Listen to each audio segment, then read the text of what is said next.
Do you ever feel a little overwhelmed with the sheer number of places your brand needs to be online? If so, stay tuned, because today I'm going to share a simple way to chunk down all those places into a few simple categories. My objective is to make all those touch points much easier for you to identify and to work with.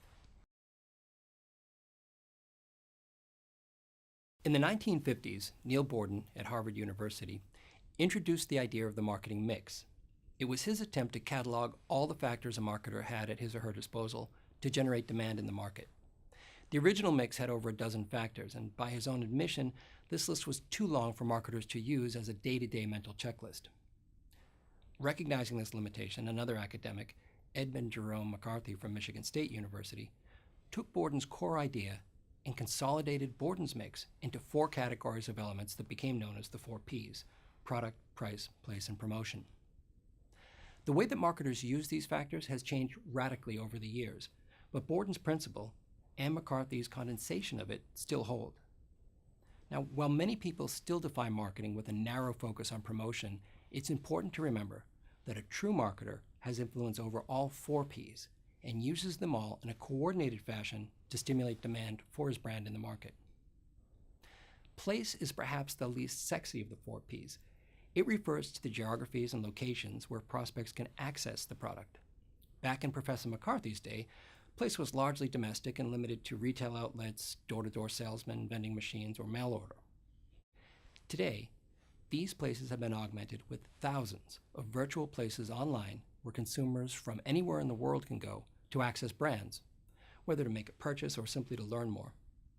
With so many places for consumers to gain access to brands, it can be difficult for online marketers to get their heads around all the possibilities. So I found it useful to chunk all these access points down into 4 types of places that the online marketer should be sure to consider when building a unified web presence. I've used a real estate analogy to label these 4 dimensions. Let's go through them. First, we have owned assets. These are digital assets the company owns and fully controls, like corporate sites, e-commerce sites, email marketing databases, apps, online games, that sort of thing. Next are rented assets. These are the places where a company has created a presence but does not own or completely control the location, places like Facebook, Twitter, or YouTube. Third, we have visited assets. These are places that a company doesn't own or rent space from, but merely visits and participates, like a blog, where the brand might leave a comment on a post, or a podcast, where a brand representative is interviewed, or a forum, where the brand joins a conversation. And the 4th dimension is offline. These are real-world places that are essential to both reinforcing online messaging and/or driving traffic to the web, like in-store merchandising, advertising in traditional media, sampling activity, live events, sponsorships, or direct mail. This matters because each of these dimensions has its own strengths and weaknesses with regard to your brand's online marketing.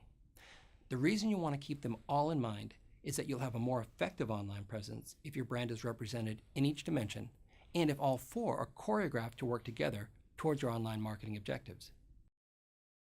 Well, try to find a good balance between these 4 dimensions and ensure that each is communicating the same brand profile, personality, and values. Owned assets, like the brand's website, always seem the most important to companies and typically get the most attention and budget. But remember, these days they're often the last place prospects who are interested in your brand will go to learn about it. And if the other dimensions aren't managed properly, then there's a good chance your prospect will never even make it that far. This should influence the way that the other dimensions are budgeted and prioritized in relation to your main website. Rented assets like Facebook, Twitter, and LinkedIn are no longer optional for many brands because their prospects and customers simply expect them to be there. But simply being there is no longer enough. So make sure you develop a strategy for each with clear objectives, measurement routines, and regular assessment.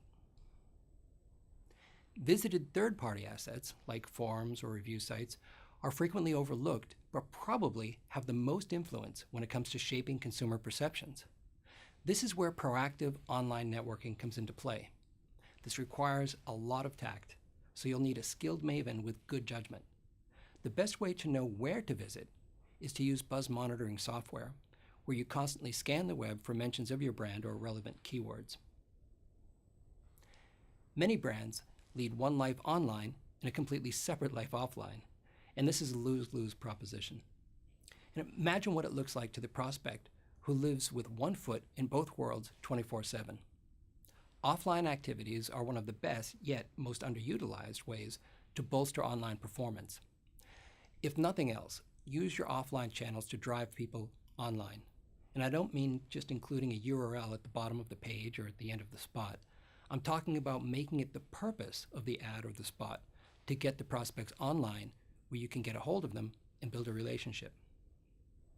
So, to sum up, you have 4 dimensions to consider when developing your brand's online presence. Make sure you're using each and that your activities are coordinated across all 4 dimensions in line with your brand strategy and marketing objectives. And remember, use it or lose it. If you don't put this to work within 48 hours, it will self-destruct. Good luck.